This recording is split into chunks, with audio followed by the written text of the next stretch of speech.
ವೀಕ್ಷಕರಿಗೆಲ್ಲ ನಮಸ್ಕಾರ. Welcome to my YouTube channel.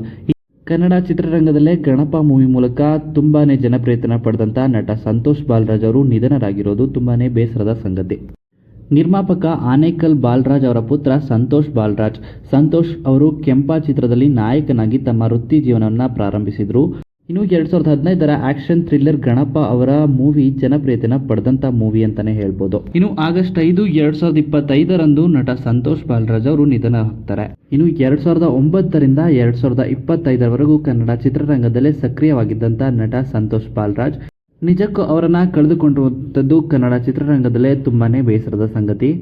ಇನ್ನು ನಿನ್ನೆಯಷ್ಟೇ ಅವರ 11ನೇ ದಿನದ ಕಾರ್ಯ ಮುಗಿದಿದೆ ಅಂತಾನೆ ಹೇಳ್ಬೋದು. ಸಂತೋಷ್ ಬಾಲರಾಜ್ ಅವರ ನಿನ್ನೆಯ ನೆನಪಿನ ವಿಡಿಯೋ ನಿಮಗಾಗಿ.